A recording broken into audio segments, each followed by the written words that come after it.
कालू चिड़े उठकर खाना ले आओ। मैं तुम्हें कब से उठा रही हूँ, तुम हो कि उठने का नाम ही नहीं ले रहे। गोरी चिड़िया कब से कालू कौवे को उठाने की कोशिश कर रही थी। कालू कौवा एक बहुत ही सुस्त और नालायक इंसान था।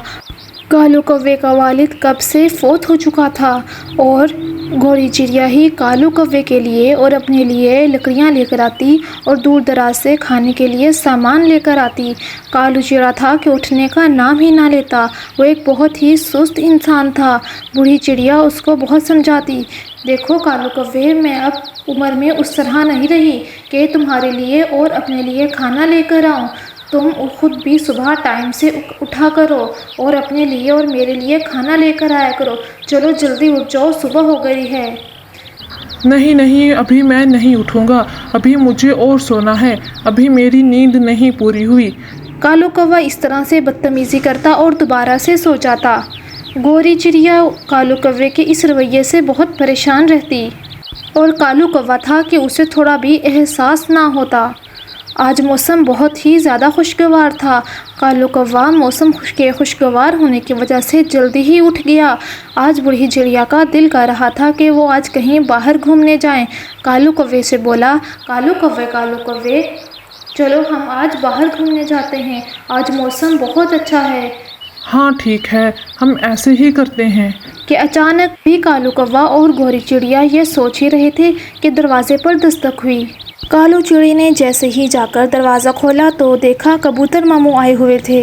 उन्होंने खुश आमदीद कहा और बताया, अभी तो हम बाहर जाने का सोच ही रहे थे क्योंकि आज मौसम बहुत अच्छा है और तुम आ गए। चलो हम घर में ही इंजॉय कर लेते हैं। कबूतर मामू बोले, हाँ हाँ, आज मौसम अच्छा है, तभी तो मैं तुम लोगों के घर आया हूँ इंजॉय करने। हाँ ठीक है, चलो कालू चिड़ी तुम जाकर समोसे ले आओ। गोरी चिड़िया ने कालू चिड़े की तरफ देखते हुए कहा और कालू चिड़े को पैसे दिए। कालू चिड़े ने पैसे पकड़े और चला गया। जैसा कि कालू का वो बहुत ही सुस्त और बदतमीज़ इंसान था। कालू चिड़ा जब समोसे लेने गया तो रास्ते में उसने सोचा, क्यों ना मैं समोसे यहीं खा लूँ और मैं घूमता रहूँ, इस तरह मैं घर वालों को कह दूँगा कि मेरे पैसे गिर गए। इस तरह सोचते हुए कालू कौवे ने रास्ते में ही सारे समोसे खा लिए। हाय हाय, मुझे तो टेंशन हो रही है, कालू कौवा अभी तक नहीं आया। नहीं, तुम टेंशन ना लो, फिक्र मत करो, वो आ जाएगा, रास्ते में ही कहीं होगा। इधर कालू कौवा समोसे खाकर घूमने निकल गया। काफ़ी देर इंतज़ार करने पर भी जब कालू कौवा वापस घर ना आया तो कबूतर मामू और गोरी चिड़िया को फिक्र होने लगी। वो दोनों बाहर निकल गए और कालू चिड़े को ढूंढने लगे, लेकिन कालू चिड़ा कहीं भी नज़र नहीं आ रहा था। कई घंटों बाद कालू चिड़ा शाम को जब घर वापस आया तो उसकी माँ ने फिक्रमंदी से पूछा, कालू चिड़े तुम कहाँ चले गए थे? हमें इतनी फिक्र हो रही थी, तुम्हें तो हमने समोसे लेने भेजा था। मेरे साथ बदतमीज़ी ना करो, मेरी मर्ज़ी में नहीं आया तो फिर इसमें तुम्हें क्या मसला है? मैं घूमने चला गया था और पैसे मेरे से गुम हो गए थे, मैं इस वजह से समोसे नहीं लाया। ये सुनकर गोरी चिड़िया को बहुत दुख हुआ और कबूतर मामू को भी अफसोस होने लगा। थोड़ी ही देर में कबूतर मामू बूढ़ी चिड़िया से मिलकर वापस अपने घर को चल दिए और जैसे ही शाम हुई कालू चिड़े के पेट में दर्द होना शुरू हो गया। रात होती गई, जैसे जैसे कालू चिड़े के पेट में दर्द और ज़्यादा होने लगा और रात को शदीद दर्द हो गया। कालू चिड़ा ये देखकर बहुत ज़्यादा फिक्रमंद हो गया कि अब मैं क्या करूँगा। बूढ़ी चिड़िया को कालू चिड़े ने बताया, मेरे पेट में बहुत ज़्यादा दर्द है माँ, मैं क्या करूँ, मुझे बहुत ज़्यादा दर्द हो रहा है। बूढ़ी चिड़िया ये सुनकर फिक्रमंद हो गई और फ़ौरन से कालू चिड़े को उठाकर डॉक्टर के पास ले गई।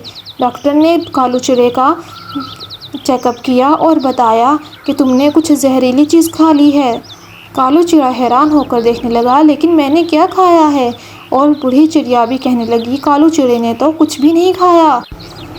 थोड़ी ही देर में कालू चिड़े को याद आ गया कि उसने सुबह समोसे खाए थे। हाँ, मुझे लगता है समोसों से मेरे पेट में जहर हो गया है। हाय, मैंने क्यों खा लिए? क्या मतलब? तुमने सुबह झूठ बोला, तुमने कहा कि पैसे गुम हो गए और अब तुम कह रहे हो कि मैंने समोसे खा लिए। ये तुम्हें तुम्हारे झूठ की सज़ा मिली है। हाँ माँ, मुझे माफ़ कर दो। मैंने वो समोसे खा लिए थे, मेरे से पैसे नहीं गुम हुए थे। मैंने घर आकर झूठ बोला था। डॉक्टर ने चिड़िया को बताया कि अब इसको 1 महीना लग सकता है और इसके पेट से जहर निकालने के लिए हमें ऑपरेशन करना होगा और ऑपरेशन के लिए पैसे चाहिए। लेकिन बूढ़ी चिड़िया के पास तो पैसे इतने नहीं थे और ना ही कालू चिड़ा कोई काम करता था। ये देखकर कालू चिड़ा बहुत ज़्यादा फिक्रमंद होने लगा। डॉक्टर ने बताया कि वो 1 महीने में अगर इसका ऑपरेशन ना कर सके तो वो मर जाएगा। कालू चिड़ा ये सुनकर रोने लगा और सोचने लगा, हाय अफसोस, अगर मैं काम करता तो कुछ खाता और कुछ जमा कर लेता। आज मुझ पर बुरा वक्त आया, अब कौन मेरी मदद करेगा। मेरे पास तो इतने पैसे नहीं कि मैं ऑपरेशन करवा सकूं और जहर अपने जिस्म से अपने पेट से निकाल सकूं। हाय अफसोस, मैं क्या करूं। मेरी माँ, मुझे माफ़ कर दो, मुझे बहुत तकलीफ़ हो रही है, इसके लिए कुछ करो। लेकिन बेटा मैं क्या करूं, मैं क्या कर सकती हूँ तुम्हारे लिए। अब तुम ही दुआ करो कि कोई वसीला बन जाए। कालू चिड़ा ये देखकर और ज़्यादा फिक्रमंद हो गया और माफ़ी मांगने लगा और माफ़ी के साथ साथ मदद मांगने लगा। जब अचानक से मामू कबूतर को पता चला तो वो दौड़े हुए आए और आकर कालू चिड़े से कहा कि तुम अपनी माँ से हमेशा के लिए माफ़ी मांगो, मैं तुम्हारा इलाज करवाता हूँ और तुम जैसे ही 1 महीने बाद उठोगे तो तुम मेरा उधार मुझे वापस कर देना और सारी ज़िंदगी के लिए तौबा करो कि तुम दोबारा अब झूठ नहीं बोलोगे, सुस्ती नहीं दिखाओगे, रोज़ाना सुबह काम पर जाओगे और अपनी माँ को सुकून दोगे। हाँ हाँ, मैं वादा करता हूँ, मेरे पेट में बहुत दर्द हो रहा है, मुझे माफ़ कर दो, मैं दोबारा कभी नहीं करूँगा ऐसा। ये देखकर कबूतर मामू ने ऑपरेशन के पैसे दे दिए और इस तरह से कालू चिड़े का ऑपरेशन हो गया। कालू चिड़ा 1 हफ्ते में ही उठकर बैठ गया और अपनी माँ का शुक्र अदा किया। उसने बहुत ज़्यादा और कबूतर मामू का भी शुक्रिया अदा किया। अब कालू कौवे को नसीहत आ गई थी। उसने सोच लिया था कि अब वो एक अच्छा बनकर ज़िंदगी गुजारेगा, हर सुबह काम पर जाएगा और शाम को वो अपना सारा सामान लाकर माँ को देगा। इस तरह उनकी ज़िंदगी और ज़्यादा अच्छी गुजरेगी। अगर कल को कोई मुसीबत आ गई तो हमारे पास इतना सरमाया तो होगा कि हम अपना काम करवा सकें। और इस तरह कालू कौवा और गौरी चिड़िया खुशी खुशी ज़िंदगी गुजारने लगे।